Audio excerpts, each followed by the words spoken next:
Grabe! Talagang ako ay nawiwindang at medyo nasyasyak, nagugulat at hindi ko maipinta ang aking reaksyon sa recent vlog ni former spokesperson Harry Roque. Hindi ko alam kung nasa matinong pag-iisip pa ba itong si Harry Roque. So ngayon guys, meron na naman siyang panibagong issue na ini-issue na ang sabi, ewan ko ba dito, nagseselos daw po guys etong si First Lady Lisa dito kay VP Sara. What? My God! I cannot. Literally, yan talaga. Sa daming issue, yan talaga nagseselos. Ano yan, grade school? Elementary? High school? Diyos ko po. Sa edad nilang yan, uso pa din ba yung selos? Nakakatatlong anak na? Uso pa din yung selos sa kanila? Really? Harry Roque? Ito kasi guys yung balita. Nakita ko to sa politiko. Actually, hindi ko pa nakita yung video ni Harry Roque. Nauna ko tong nakita itong article na to. Sabi ko, hinanap ko yung video ni Harry Roque. Mas malala pa pala guys yung pagkakabanggit. Diyos ko po, I cannot. So sabi dito, saksakan daw po guys ng ganda si VP. Kaya daw po guys nagsiselos si First Lady. Kasi daw medyo touchy-touchy daw itong si President Marcos. So ngayon, basahin lang muna natin Saksakan ng ganda ni VP Sara. Lizong Marcos jealous as Bongbong gets touchy. Yan po guys yung pinick up ng mainstream media. Pero guys, yung gusto kasing palabasin dito ni Harry Roque na medyo bastos itong si President Marcos. Diba? You know what guys, inisyu na nila itong si Pangulong PBBM noon ng cheater. Tapos ngayon, uulitin nyo ulit yung balitang yan na cheater ko, itong si President Marcos kasi medyo touchy-touchy siya. Unang issue pala nila guys, manyak daw itong si Pangulong PBBM, tapos ngayon cheater. Actually, yung cheater na issue na yan, yung cheating issue na yan, noon pa yan, and then inungkat ulit nila. Kasi, di ba, you know what, yung history, yung background nito, yung nagsalita na nga po, itong si First Lady ng kanyang pagkadismaya, kaya nga po siya na bad shot dito kay Sara. Pero guys, yung punto kasi ni First Lady dito, nagalit siya, kumbaga, bad shot na nga sa kanya si Inday, it is that because, di ba, running mate sila ni President Marcos. The fact na every time, pinapagtanggol ni PBBM, pinoprotektahan niya itong si VP Sara. Tapos, syempre, nanood sila ng rally ni Digong. Diba? Yung sa prayer rally sa Cebu, sa Davao. Sinabi ng kanyang ama na may presidente tayong adik, bangag. And then, naimbis sana na itong si Sara, diba, hindi may pintang reaction, tumawa pa. Doon nasaktan itong si First Lady. Kaya nga sabi niya, bad shot na sa kanya si Sara Duterte. And you know what guys? Hindi ko talaga lubos maisip na ito pala yung ending nila, yung end point. 'Di ba? Kasi natural itong si First Lady maglalahad ng sama ng loob. Syempre, totoo kasi, 'di ba? To herself itong si First Lady, yung hindi niya kailangang makipagplastikan, hindi niya kailangang magparinig. Nirekta niya na. On point na, guys. 'Di ba nga nag-mention na siya ng mga pangalan, hindi siya natakot kasi nga meron talaga siyang pinaglalaban. So ngayon nga po, guys, 'di ba, minention niya si Sara. Anong relasyon niyo? Wala, bad chat na sa akin 'yan. Mas maganda yung ganun, yung prangkahan kaysa yung magpaparinig ka na, ito, pulburon, diba? Ito, mangga. Diba? Sign of immature yun. So, ngayon, ni-real talk, talagang dinirect na ni First Lady itong si Sara na bad shot. And then, syempre, itong mga alipores ni, ni Duterte, alam nyo naman na, na meron talagang ugaling may issue. So, ngayon, ito yung issue nila. Saksakan daw ng ganda si Sara. Tapos, si President Marcos medyo touchy-touchy. Kaya nagsiselos itong si First Lady. Diyos ko po. Natatawa na lang talaga ako, guys. Alam nyo ito lang yung pinaka last word ko. Alam nyo, hindi po gawain ni President Marcos yung ugali ni Digong. Kaya wag nyong ilipat yung ginagawang katarantaduhan ni Digong kay President Marcos. 'Di ba? Hindi naman po manyakol itong si President at to the point namang itatouch-touch niya itong si Inday. Hindi naman po tanga ng ating presidente na may asawa siya tapos itatouch-touch niya pa, na binibigyan niyo ng mali siya. Itong pag-touch-touch niya kay Sara Duterte, kasi ang pinapalabas nila dito, guys, manyak daw si PBBM, bastos. Sa totoo lang naman, guys, mas manyak pa nga itong si Digong kasi nililips to lips niya. 'Di ba? Asan yung kahiyan doon? Tapos medyo green jokes. 'Di ba? Yung nagjo-joke itong si Digong about sa mga babae. Recently nga, guys, sa kanyang speech doon sa Tagum, pinag-usapan nga yung jotoy-toy ni President Marcos. 'Di ba? Yun yung niya, yung pinag-usapan niya doon. 'Di ba? Bastos. Yung ugali ni Digong, nililipat nila kay PBBM. In the first place, hindi naman po gano'n ang ating presidente. Never yan nagmura. So, ngayon nga po, guys, ipi-play ko sa inyo yung video ni Harry Roque. Alam nyo bago ko i-play, gusto ko lang ipaalala sa inyo na sige, sabihin nyo na lahat ng gusto nyo kay President Marcos. Yung mga masasakit na salita. Sabihin nyo na lang din kay First Lady yung mga masasakit na salita, katulad ng butod. Diba? Yan yung sinasabi nila, pangit. And cheche bureche, kung ano pa. Pero yung i-involve nyo sila sa mga third-party issue, yung nagsiselos, yung i-involve nyo sila, guys, na yung mga malisyosong, diba, mga mali siyang may statement na yan, yung mga literal na hindi kaaya-ayang pakinggan, 'di ba? Parang below the belt naman ata 'yun. Para sa akin below the belt tingnan 'yun or pakinggan.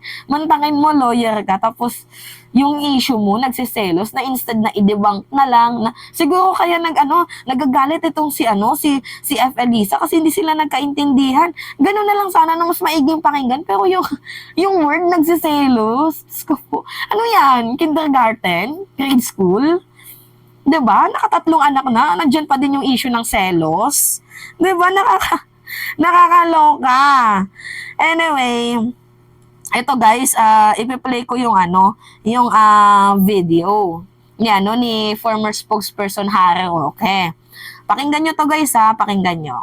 So, siguro naman ikay taga ibang planeta kung hindi mo pa nakikita ang TikTok ni First Lady Liza Araneta Marcos na nagsasabi, bad shot sa akin yung VP Sara na yan.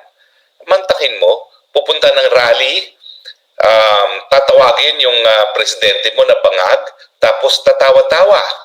So yan po ang deklarasyon ni Liza Marcos kanina, doon sa kanyang teaser interview kay Anthony Taberna. So ano ba ito? Ito ba talaga ay declaration of war? Well, syempre po, declaration of war na yan. Wait lang, guys. Ano yung sabi ni Roque? Declaration of war? Yung sinabi ni First Lady Liza doon sa sa interview niya kay Taberna, like Diyos ko po, declaration of, grabe, ang issue nyo talaga, kaya wait lang, guys, putulin lang muna natin yan. Ini-issue nila na nag-declare daw po, guys, ng war itong si First Lady dito laban kay Vice President Sara Duterte. Nahiya naman ako kasi unang-una, sino ba yung nagsimula ng declaration of war na yan? 'Di ba itong si VP Sara? Una, yung pulboronic issue, 'di ba? Mayroon yung estudyante na binigyan ni Sara Duterte ng pulboron. Nakita niyo naman ata yun guys, no? Na anong sabi niya, dahil mabait ka, meron kang pulburon, Lunes, Martes, hanggang Linggo. Kainin mo yan, nakaka-addict yan. 'Di ba? Kayo yung nanguna. Imagine that guys sila yung nanguna na pinatamaan nila itong presidente, even itong si First Lady, na butod-butod, ang dami nilang ginawa, sila yung nanguna. Tapos ngayon, syempre hindi naman pwede na tumahimik lang tong si First Lady kasi lumalaganap ngayon ng fake news, tapos ngayon magfi-feeling victim kayo. Jutang Jinina, adik ba kayo? 'Di ba? Sila yung nag-declare ng alam nyo guys yung ibig kong sabihin, no? Sila yung nanguna. Tapos ngayon, na nagsalita, itong si First Lady, feeling nyo, kayo yung biktima dito. Sa situation, kayo naman yung gumawa. 'Di ba? Nagigets nyo ako guys? Ay naku, Diyos ko po. Diyos ko po! Wala talaga akong makitang tama dito sa kampo nila. Parang lahat sila nagkakaroon na guys ng tama. And kagaya ng sasabihin ko sa inyo guys, na sinabi ko sa inyo kanina, itong si First Lady, nagpakatotoo lang naman sa kanyang sinabi. Hindi niya naman kasi kailangang makipagplastikan, yung magpatama kasi yung mga ganong patama, immature yun. 'Di ba? Much better, way better yung prangkahin mo na lang kasi masakit din sa damdamin, guys. Yung hindi mo na ilalabas yung saloobin mo. Pinrangka niya. Yan yung saloobin niya. Di tapos. Tapos ngayon, yan pala yung magiging ending point nyo na mamaya papanood ko na nagsiselos daw itong si First Lady. Anyway, pakinggan nyo pa to. Tuloy natin Kapag nalalasing, nagte-text kung ano-anong tinetext. Pero minsan, nagkakamali siya ng pinagte-textan. At meron siyang itinext na isang video na kumakanta si Inday Sara Duterte. Pinadala niya. Akala niya pinadala niya sa isang amiga niya. Pero, ang totoo, napadala niya kay VP Sara. Ang sabi ni Lisa Araneta Marcos, kita mo to kung ano-anong ginagawa. Yun po isang video na kumakanta si VP Sara. Hindi ko alam kung alam ni Madam First Lady na napadala niya yan kay VP Sara mismo. Pero kumpirmado po yung kwentong yan. Kumpirmado po yung kwentong yan. So, sino yung nag-confirm? Sino yung nag-confirm? Si Sara. Kasi 'di ba si Sara daw yung pinag-textan. Si Sara daw yung na-text niya. So, basically, si Sara ang naka-receive. So, si Sara ang nag-confirm. Tama ba? Nako, VP, magpaliwanag ka dito, Vice President. Kasi, dito na naman tayo sa sinasabi ko sa inyo, guys. Itong si Harry Roque, yung point niya lang naman talaga dito is sirain itong si First Lady. Ang problema, may nadamay na naman pangalan. So, ngayon, I think, Vice President Sara Duterte, you should explain. 'Di ba? Explain mo kung ano ba tong itinext, 'di ba? Kung totoo nga ba itong sinasabi ni Harry Roque. Yan tayo Itong si Harry Roque mahilig na naman gumawa na naman ng eksena. Pansin nyo guys, every time na sinisiraan nila si President Marcos or sa First Lady, yung reflect sa kanila din. 'Di ba? May nabanggit na naman siya na pangalan ngayon. So ngayon, kailangan mag-explain ni Sara Duterte. Naku, yan yung sinasabi ko sa inyo, guys. Yan yung sinasabi ko sa inyo. Anyway, pagpatuloy pa natin. Na-receive po yan ni VP Sara. Now, ito naman, hindi na ito kumpirmado. Kaya naman pala, may mga kasunduan, gaya ng mga appointments na dapat gagawin ni VP Sara. Hindi po ito kumpirmado pero narinig ko lang na hindi na pinatuloy ni VP Sara. Kasi nga, nakita niya na bad blood pala sa kanya yung First Lady.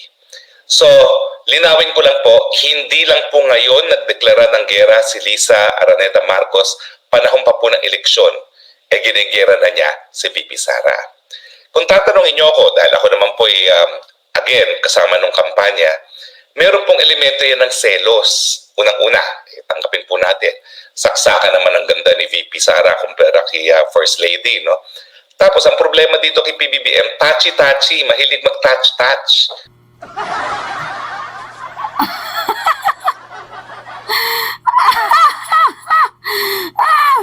Touchy-touchy daw. Itong si President Marcos. Merong elemento daw ng selos. Wait lang, ano ulit? Ano ulit? Na-receive po yan. Ano? Tapos ang problema dito kay PBBM, touchy-touchy, mahilig mag-touch-touch. Yan. Mahilig daw pong mag-touch-touch. Itong si President Marcos dito kay Vice President Sara Duterte. Tapos, kinumpara niya pa yung physical appearance ni First Lady tapos ni Vice President Sara Duterte. Okay. Guys, you know what? Aminado naman tayo na walang pangit dito sa mundo. Siguro kung magkaedad lang, itong si First Lady at itong si Sara, di hamak na mas maganda si First Lady. So ngayon nga po guys, medyo may edad na itong si First Lady, kaya medyo nakikita nyo guys na medyo may pagkakulubot na yung kanyang leeg. Kasi nga doon naman tayo papunta sa pagkatanda, 'di ba? Pero yung the way na i-compare mo yung looks, okay, bubo mo talaga, animal ka. Ngayon, ginawa nila guys ng mali siya. Itong pagta-touch down ni Pangulong PBBM kasi sabi ni Roque, itong si President Marcos medyo touchy yan. Kaya nagsiselos itong si First Lady. Pinick up yan guys ng mainstream media. Ito nga 'di ba kagaya ng sinabi ko sa inyo kanina, saksakan daw ng ganda. Yan po yung pinick up ng mainstream media. Saksakan daw ng ganda si VP Sara. Kaya daw itong si Lisa Marcos nagsiselos every time na nag-touchy-touchy itong itong si President Marcos dito kay Vice President Sara Duterte. Like, talaga ba, Roque? Diyan talaga yung ending point nyo, yung touchy-touchy, ginagawa nyo ng mali siya. What if guys tayo yung gumawa ng mali siya? 'Di ba? What if lang natin kasi masyadong sumusobra na sila, yung to the point na hindi ko kasi guys lubos maisip na magiging issue yun sa kanila. Parang naging normal na din yun, 'di ba, sa panahon ni Digong, yung mas malala pa nga si Digong, 'di ba? At saka itong si President Marcos, yung kumbaga di ba nagkakaroon lang sila ng communication. Yun yung tapos gagawa niya ng mali siya na medyo touchy-touchy. My goodness. Ang daming humahawak dyan kay Sara Duterte. Diyos ko po. Ang daming humawak na dyan kay Sara. And ang dami na ding humawak dito kay President Marcos. Tapos ngayon gagawa nyo ng mali siya. Hindi ko alam guys kung bakit sila umabot dito sa puntong parang pinapalabas nila na medyo manyak, pinapalabas nila na bastos itong si President Marcos. Pero kung sige, lalagyan niyo ng mali siya, meron tayong panlaban diyan. 'Di ba? O total, ginagawa nyo din naman ng mali siya itong si President Marcos. Yung sulat ni Vice President Sara Duterte dito kay Amores, 'di ba, yung basketball player. Ano 'yun? May asawang tao tapos magsusulat pa sa bata, tapos mali na nga yung ginagawa, tapos mo pa, 'di ba, tinotolerate mo pa, nanuntok na nga doon sa varsity, tapos tinotolerate mo pa. Pero ano yun? Yung pasulat-sulat niya? 'Di ba? Ano ba yun? Love letter ba yun? Pangalawa, ito, pakita natin sa inyo. Naalala nyo naman ata guys yung issue ni House Speaker Martin Romualdez at ni Vice President Sara Duterte. Kung saan nag-speech itong si Sara Duterte tapos sinabi niya na hindi ko nababanggitin yung middle initial niya. Apo, alam mo yan, mahal kita. Yan yung sabi ni Sara Duterte. Ang labas naman pala nito, malandi pala si Sara. Kasi guys, tingnan nyo, 'di ba? Apo, mahal kita. 'Di ba? Oo, sinabi niya mahal kita kahit may asawa ka na. Oh my goodness. Ang landi naman pala ni VP. Yan yung gusto nyo? Ha? Yung gagawa natin ng mali siya kada kinikilos nila? Lugi si Sara dito, sa totoo lang. Yan yung gusto nyo? Maglagay tayo ng mali siya? Kasi pag maglagay tayo ng mali siya, guys, lugi si Inday dito. Oo.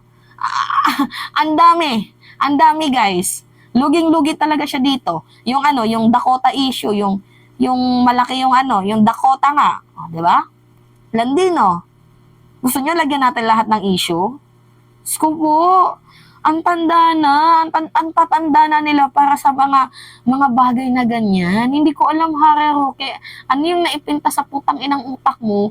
Bakit yung pag-touch ni President Marcos, ginagawa nyo ng mali siya to the point na parang pinapalabas nyo na bastos si Pangulong PBBM and itong si Sara Duterte, ubod ng ganda, kaya nagseselos, itong si First Lady Lisa, jutang sinina, guys. Oh my God, hindi ko alam kung ano yung sasabihin ko. Pero isa lang talaga yung naisip ko dito. Napaka-immature din talaga nito ni, ni Hare Roque. Anyway, yung ugali ni Digong, huwag niyong ilipat kay PBBM. Iba po kasi si PBBM dito kay Digong. Diyos ko po. Diba? Hindi ko alam kung ano yung napasok sa utak ni Hare Roque. Tapos ngayon sasabihin niya, medyo touchy-touchy si President Marcos kaya yung behavior ni First Lady nagsiselos. Anyway, patuloy pa natin. Ako kahit gano'n kong kalapit ni BP Sara, gwardyado. In fact, handshake lang, no? Kung merong mga besong pagkakataon, she will have to offer the beso. Handshake lang. Minsan lang offer ang beso. Yan yung sabi ni Hare Roque. Eh, paano kasi bakla ka? Diba? Iba yung gusto mong i-handshake. Diba? Anyway, may asawa pala tong si Hare Roque. Lalaki ba to? Guys, lalaki ba to? Hindi ko alam kung lalaki to Anyway. Pero talagang strict ako talaga dyan. Kasi stricto yan si VP Sara. Pero napansin ko ng eleksyon, touchy-touchy itong si PBBM sa mata ng isang asawa. Ayaw niya yan na touchy-touchy siya sa ibang babae.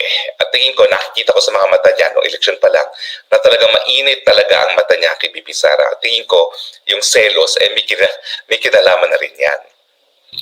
Okay. Diba? Malinaw, no? Malinaw na sinabi na yung selos, meron na din kinalaman yan. Shit.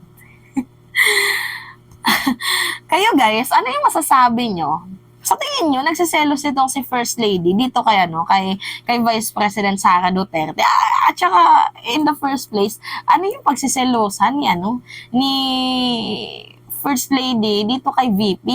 Eh kung sa patalinuhan lang din, sa utak lang din, di hamak na mas matalino itong si First Lady. Hindi nga sinunog nga to siya guys ni Raul Manuel sa sa budget, 'di ba? Nung nagkaroon ng hearing tapos laging pinapasagot niya yung kanyang spokesperson, 'di ba? Mantakin mo. Ano yung ikakaselos ni First Lady dito kay Sara Duterte. Ang issue talaga ni ni Hare Roque. Eh pangit din naman ata pakinggan ninyo na kung gumawa kami ng issue tapos ngayon kayo galit na galit. 'Di ba? Itong si Sara magbe-video na naman na ako tinatrabaho ko ng demolition job, mga ganyan-ganyan. Eh ayaw nyo palang gawin sa kapwa nyo, eh di sana wag nyo din gawin sa Ayaw nyo gawin sa inyo, wag nyo din gawin sa kapwa nyo. Diba? Mantakin nyo guys, nagsiselos. Shit. I cannot. Nagsiselos daw guys. Kayo na bahala. Anyway, yan po guys yung sabi ni Hare Roque na itong si si President Marcos, medyo touchy-touchy sa saksakan ng ganda na si Vice President Sara Duterte. Kaya nagsiselos. Diba? Parte na din daw po yun ng pagsiselos ni First Lady Liza Araneta Marcos dito kay Vice President Sara Duterte. Nilagyan nila ng mali siya. So ngayon guys, hinihingi ko yung comment nyo kung ano yung masasabi nyo ukol dito sa binitawang statement, binitawang malisyosong issue na parang below the belt pakinggan, diba? Na hindi natin maamoy kung talagang lawyer ba itong si Hare Roque or diba, chismis. Ngayon, hinihingi ko yung komento nyo. ano yung comment nyo dito sa sa issue ni Harry Roque na kabilang daw po ang selos kaya nagagalit itong si First Lady. Anyway, yun lamang ho guys, at it's me again, si Ming Alicia Nyot, nagbabalik ulit para sa ating panibagong video.